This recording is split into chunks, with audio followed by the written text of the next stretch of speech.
Punta ako sa ano, guys. 38,000 seating capacity nito. Gutom at pagod din ang kailangang suungin na baka may dalang sasakyan na sasakay ng barko.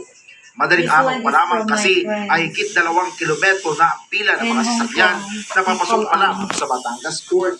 He's giving me 2021. Madali ang proseso. Nagtalaga na mga karagdagang tauhan ng PPA at Philippine Coast Guard para umalalay sa mga biyahero. Ganda.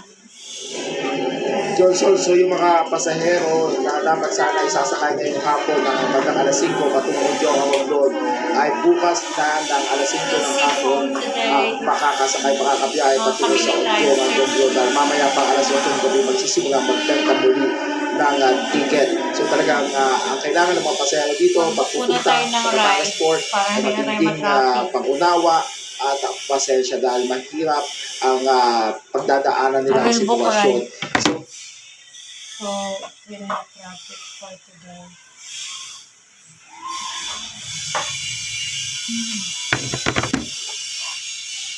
Lipstick na tayo.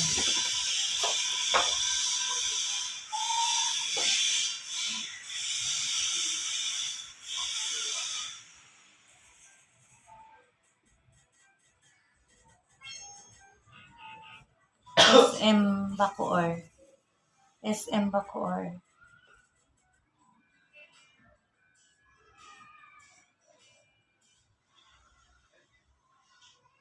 Sa SM Bacoor, maraming cellphone.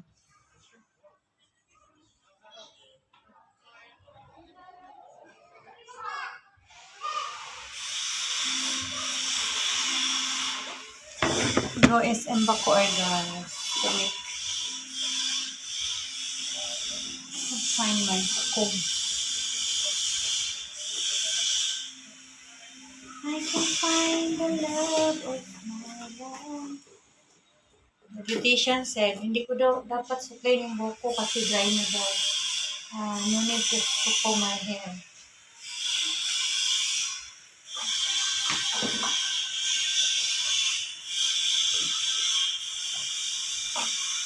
Meron na siya.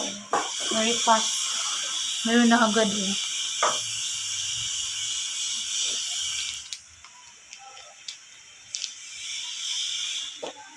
Wala ka pabili? Na? Wala man. Kailangan mo, wala?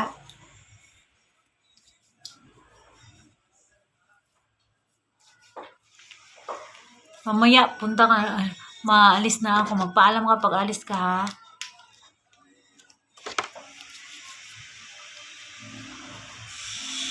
Baka sipagin ka pag wala ka ng kasama.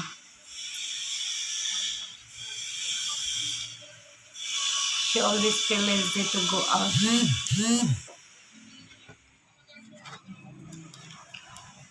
I said, come with me. Don't want to come. She want to stay alone.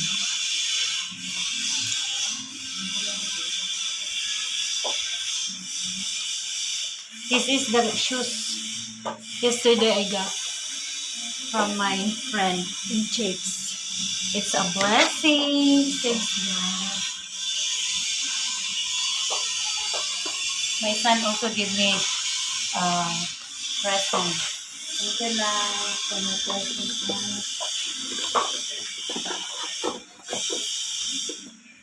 Medyo kulit.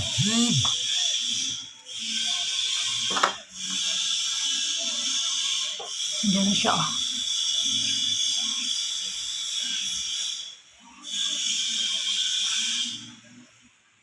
Sana mura lang yung mabili ko. I can buy cheap phone. But durable. I'm gonna use it for my research.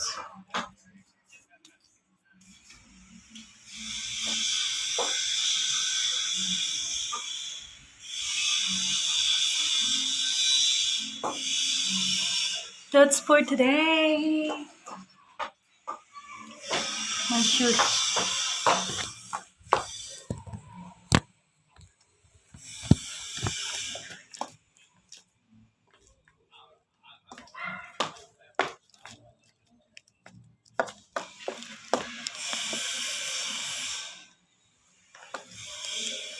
My present. Candle. Wow.